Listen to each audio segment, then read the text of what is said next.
Deuxième petite vidéo de vacances que je fais avec un petit café, ça me fait toujours du bien. Euh, Cette vidéo, j'aimerais bien me concentrer sur tout ce qui touche à euh, les exercices qu'on peut faire en dehors du piano, encore une fois, mais cette fois-ci des exercices qui nous améliorent naturellement.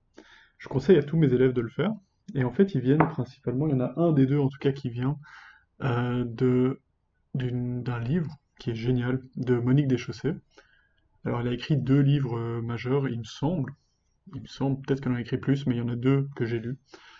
Et celui, en fait, qui a le moins attrait m'a le plus apporté. Et très peu de gens le connaissent, parce que même au conservatoire, quand j'en parlais à mes collègues, et quand je prêtais le livre à certains de mes collègues, ils me disaient, mais c'est incroyable, ça m'a vraiment débloqué pas mal de choses, c'est la première fois que j'avance vraiment dans les études de Chopin, c'est justement le livre qui traite des difficultés techniques des études de Chopin. Et en fait, en introduction de ce livre, elle explique un exercice anodin, qui semble anodin. Je vous conseille vraiment de lire le livre en entier, surtout si vous êtes en train de faire une étude de Chopin. Prenez la vôtre, prenez celle que vous êtes en train de faire. Lisez, parce qu'elle a vraiment fait par étude de Chopin un petit livre. Je me demande si je vais pas le mettre en description d'ailleurs, comment vous procurer ce livre. Ce sera pas sponsorisé, mais il est vraiment tellement bien. Et tout le monde, tous les pianistes qui se veulent un minimum professionnel passent par les études de Chopin. Même des élèves que j'ai eus qui sont jamais arrivés au niveau professionnel, ils ont tous fait au moins une ou deux études de Chopin. Donc je vous le conseille, c'est une bonne lecture et ça met un peu en perspective plus tranquille le piano. D'ailleurs, moi-même, je devrais peut-être relire l'introduction. Mais dans l'introduction, donc, elle parle plus de la corporalité, de trucs essentiels du piano qu'on oublie un peu ou qu'on nous enseigne bizarrement ou pas trop. Et, et elle remet ça à plat. Bizarrement, elle a fait un autre livre qui parle justement, normalement, du corps et du piano. Je sais plus exactement le titre, mais je crois que c'est plus ou moins ça d'ailleurs. Et celui-là, elle m'a moins marqué. Peut-être parce que justement, elle étale trop sa pensée et que, en fait, quand on essaye de rendre plus simple d'une certaine manière, quand on essaye de schématiser, on est peut-être plus clair. En tout cas, c'est ce que je ressens moi-même, très souvent avec moi. Peut-être que vous avez besoin de plus longues explications et de plus de clarté. Et donc, du coup, je vous conseille de lire l'autre livre de Monique Deschaussets. Mais en tout cas, je vais vous parler des exercices que vous pouvez faire en fait partout. Et c'est ça qui est génial. Je conseille souvent à mes élèves qui sont à l'école, par exemple, qui ont 14, qui sont adolescents, 14 à 18 ans, mais même les adultes, je leur conseille, quand ils s'ennuient en classe, quand ils s'ennuient au boulot, parce qu'on a tous des moments comme ça, on va pas se mentir, euh, on peut faire ces petits exercices. C'est ridicule, et ça fait trop du bien. L'exercice de Monique Deschaussets, il traite vraiment des tendons dans la main, dans les doigts. Comme je l'avais dit dans une vidéo précédente, mais je le rappelle pour au cas où c'est votre première vidéo que vous regardez, ce qui est tout à fait... Enfin, c'est YouTube, hein, je sais comment ça fonctionne. Et donc dans les mains, dans les doigts, plus spécifiquement, il n'y a aucun muscle. Les muscles des doigts sont à l'intérieur de la main et dans les avant-bras. Ils vont d'une certaine manière jusqu'à l'épaule. Je veux pas non plus aller trop loin parce que ça sert pas à grand chose de l'imaginer jusqu'à l'épaule, à moins que vraiment vous ayez une vocation à être yogiste ou quelque chose comme ça. Vraiment, moi, ça ne m'a pas beaucoup apporté. Et quand j'en ai parlé à certains de mes professeurs, ils me disent tous que c'est pas là qu'il faut s'intéresser. Peut-être qu'un grand pianiste va dire l'inverse, et en quel cas, pourquoi pas. Mais je crois qu'il y a d'autres étapes avant à ressentir, dont celle dont je vais parler. Donc il y a pas de muscles dans les doigts, à proprement parler, il n'y a que des tendons, des muscles, des tendons, des os, du cartilage, enfin plein de choses, hein, mais pas de muscles. Et ce qui nous sert au piano, et ce qui me sert, à mon avis, je dis souvent ça à mes élèves, à personne d'autre sauf les gens qui font du judo ou les gens qui font de l'escalade, ben, c'est de renforcer les tendons. Et pour les renforcer, en fait, il n'y a pas de secret, c'est un tendon, c'est pas un muscle. Donc il ne faut pas soulever des poids avec ses doigts, ça ne sert à rien. Il faut l'entraîner à accepter la pression. Et en fait, pour faire ça, il faut juste le faire fréquemment. Donc vous prenez une surface dure, Je vais prendre ici un petit meuble où j'avais mis des partitions que j'étais en train d'analyser pour un autre projet. Vous prenez votre doigt et vous exercez une petite pression. Et puis vous passez au prochain. Ça ne sert à rien de le faire avec le pouce. Le pouce fonctionne différemment, ça ne va pas vous aider. Et avec ça, vous allez renforcer petit à petit vos tendons.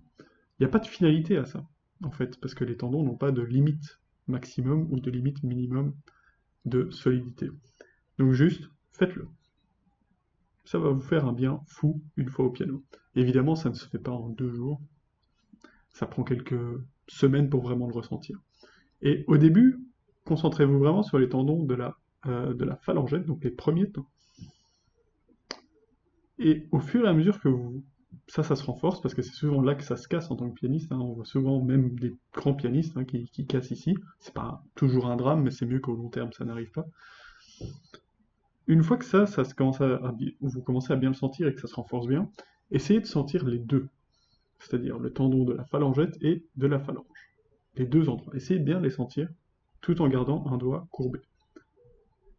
Et exercer des petites pressions. Ça ne va pas être très long, ça ne va pas être poussé, parce que sinon vous allez vous faire mal, et c'est pas ça le but non plus, hein. Le but c'est juste de sentir, ah oui, oui, oui, ça, je l'ai pas fait souvent.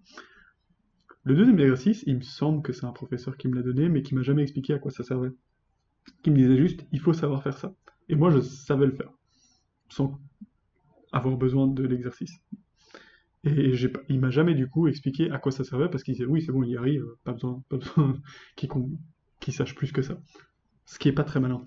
En fait, il faut quand même expliquer pourquoi.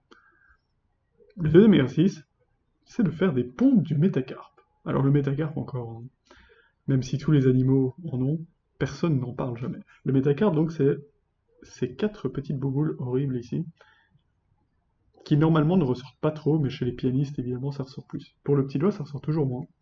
Et c'est peut-être parce que moi, je travaille pas assez du doigt. Je ne sais pas. En tout cas, voilà. Ce qu'il faut savoir faire, donc, c'est...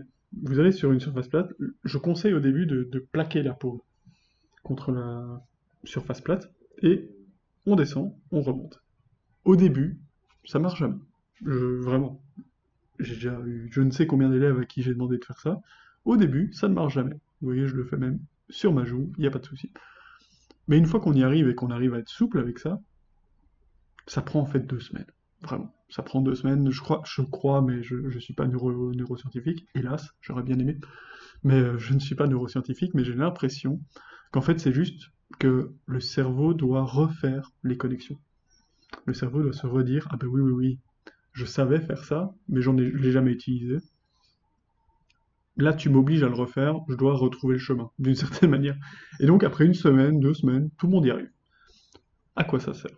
C'est parce qu'en fait, quand on joue, on aimerait bien que notre bras soit le plus léger possible, qu'il ait le moins d'efforts à faire. Et en même temps, on voudrait qu'ici, ça puisse tenir tout le poids du bras. Et le bras pèse plus lourd que la main, assez naturellement. Surtout si on met de l'énergie, il y a encore de la force qui vient par-dessus, et on a quand même envie qu'ici, ça se casse pas. Si on est faible ici, ça va se casser. Vous allez vous faire mal, tout simplement, au bout des doigts. Et à l'avant-bras, qui va vraiment prendre le coup. Alors que si vous avez une structure, et la structure c'est vraiment ici, ça tient, là, c'est construit, je vous assure que vous aurez mal nulle part. Et je trouve ça étrange que moi, je dis pas qu'aucun professeur n'en parle, hein. Moi j'en parle tout le temps, mais que moi j'ai dû un peu trouver ça par moi-même, par mes lectures, par ma recherche même un peu personnelle de mais en fait pourquoi il me dit de savoir faire ça? Qu'est-ce que ça apporte?